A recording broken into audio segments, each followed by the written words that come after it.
Bupati Pegunungan Arfak Yosia Saroy menegaskan kepada pimpinan organisasi perangkat daerah agar semua sekretariat OPD yang masih aktif melakukan tugas di Kabupaten Manokwari untuk segera ditutup dan selanjutnya berkantor di ibu kota Kabupaten Pegunungan Arfak. Hal ini disampaikan Bupati Yosia Saroy di hadapan para pejabat dan ASN saat deklarasi dan doa pertobatan di lapangan Irai Anggi. Selama ini, masih banyak sekretariat kantor OPD yang berkantor di Manokwari, sehingga pemerintahan di Kabupaten Pegunungan Arfak kurang berjalan baik. Terlebih lagi kantor Badan Pengelola Keuangan dan Aset Daerah yang dalam kurun beberapa tahun ini sudah tidak berkantor di ibu kota Kabupaten Pegunungan Arfak. Dalam deklarasi tersebut, Bupati sempat mengungkap kalau ada indikasi keterlibatan oknum anggota TNI Polri yang menjual minuman keras di wilayah Pegunungan Arfak. Hal ini berdasarkan laporan dari masyarakat yang disampaikan ke pemerintah daerah saat pelaksanaan seminar dan KKR di 10 distrik.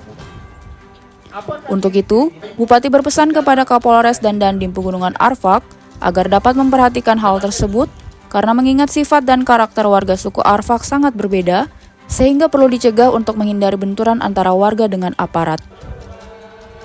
Untuk itu, kepada pihak Polres dan Kodim perlu menelusuri kebenaran informasi tersebut, sehingga keamanan dan kenyamanan warga di Pegunungan Arfak tetap terjaga dengan baik.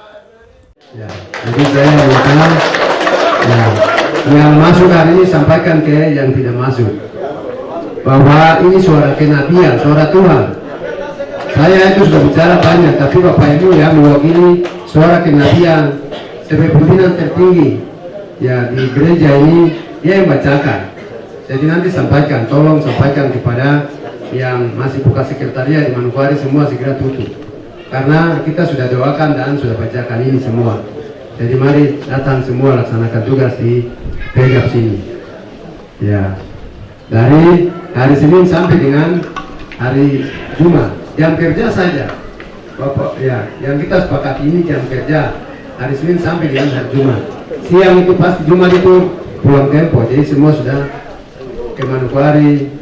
Dan hari Minggu sore sudah naik, atau kalau ada yang serangan pajak atau pagi-pagi hari Senin pagi-pagi sudah tiba kembali di sini.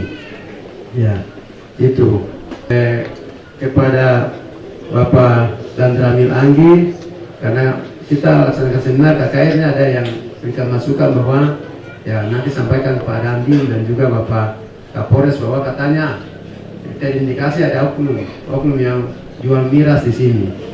Ya, untuk itu saya sampaikan kerjasama yang baik, karena kemarin di SP3 kemarin ada yang paku bunuh dan bongkar paksa kios sampai masuk hajar itu semua. Jadi saya harap, karena kita punya sifat dan karakter suku ini seperti itu, sebab akibatnya apa? Siapa yang jual minuman itu mereka akan menuju. Apalagi hari ini barang sudah dibacakan oleh Nabi. Hanya satu, kalau mereka juga tetap mereka menunggu. Akhirnya nanti jadi masalah untuk kita semua. Antara benturan antara masyarakat dengan oknum TNI Polri dan lainnya akhirnya jadi masalah. Itu mungkin saya sampaikan titip pesan untuk Bapak Dandim dan juga Bapak Kapolres untuk mungkin ini benar atau tidak ditelusuri apa benar. Laporan yang saya terima ini ada oknum TNI Polri, anggota TNI Polri yang jual miras di sini atau tidak, itu nanti ditelusuri. Kalau ada segera sampaikan, jangan sampai ada apa-apa. Pasti masyarakat kita seperti itu sudah, apalagi mereka pimpinan tertinggi yang baca miras tadi dilarang jual miras, dan juga ya laksana miras di sini nanti sesuatu terjadi pasti mereka akan menuju. Turut dalam deklarasi tersebut, Kepala Suku Besar Arfak Domingus Mandacan yang memberikan pesan kepada para pemimpin OPD agar tugas pokok dan fungsi yang telah diberikan negara melalui pemimpin di daerah yakni Bupati, Wakil Bupati, dan Sekda agar dijabarkan dan dilaksanakan dengan baik. Untuk tugas-tugas di setiap OPD, hendaknya diberikan pula kepada para staf agar para staf merasa dihargai dan dihormati sebagai seorang aparatur sipil negara. Sebab kata Domingus, jika tugas-tugas dari setiap OPD didelegasikan ke bawahan, maka para staf akan merasa diberdayakan dan tentunya akan mengerjakan tugas tersebut dengan tanggung jawab. Namun jika tugas-tugas tidak diberikan kepada bawahan, maka Domingus yakin akan terjadi kevakuman dalam pemerintahan. Melalui Pak Bupati, Pak Wakil, dan Sekda dan semua pimpinan OPD sampai seluruh staf, ya, tugas sini sudah dibagi habis, ya, sesuai dengan tupoksi masing-masing. Sudah dibagi habis, tugas ini harus jabarkan lagi ke bawah, kepada staf lagi harus dibagi habis, ya, supaya semua staf yang ada ini merasa dihargai, dihormati, dan sesuai dengan aturan kepegawaian yang ada.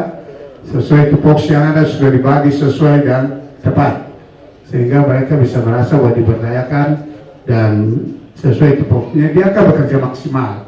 Tapi kalau tugas yang mestinya dijabarkan, tugas A punya kasih ke yang B, B punya kasih ke D lagi, disinilah mereka merasa bahwa tidak diberikan tugas tanggung jawab, tidak diberdayakan, dia masa bodoh.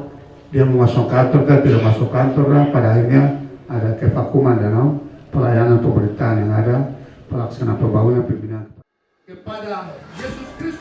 Sementara itu, Ketua Majelis Umum GPKAI Pendeta Daniel Sukan menyampaikan kalau kehadiran Injil Yesus Kristus pada puluhan tahun lalu di daerah Pegunungan Arfak telah memanggil semua orang percaya untuk berkarya agar apa yang dikerjakan tidak sia-sia. Selain itu, kata Daniel, segala karya yang telah dibuat oleh gereja, pemerintah, dan adat merupakan bentuk pelayanan yang menunjukkan bahwa semua dipanggil untuk menjadi berkat dan untuk memberkati sesama. Tema kebaktian kebangunan rohani dan juga seminar serta pemutaran film. Tentu kita semua percaya Tuhan memanggil kita untuk berkarya dan pada akhirnya apa yang kita kerjakan tidak akan sia-sia. Ada hari perhitungannya, sehingga kita akan menerima apa yang Tuhan sudah siapkan bagi kita. Satu bentuk pelayanan baik adat, pemerintah dan gereja untuk menunjukkan bahwa kita ini dipanggil untuk menjadi berkat. Kita diberkati untuk memberkati orang. Saya percaya dari aspek misi dunia, pekabaran Injil, saya sungguh yakin bahwa beberapa tahun ke depan hal yang terpenting di dalam dunia misi adalah bahwa para misionaris dikirim ke seluruh dunia seperti misi tim. Mereka datang ada di tengah-tengah orang tua kita. Dalam ibadah KKR dan deklarasi imam, Ketua Majelis Umum GPKAI turut membacakan 89 butir deklarasi yang telah disepakati dan harus dijalankan oleh semua warga dan ASN di Pegunungan Arfak. Salah satunya adalah tidak ada lagi aksi palang memalang terhadap fasilitas umum dan pemerintahan di wilayah Pegunungan Arfak. Karena jika kedapatan, maka aparat keamanan yang akan bertindak untuk menyelesaikannya.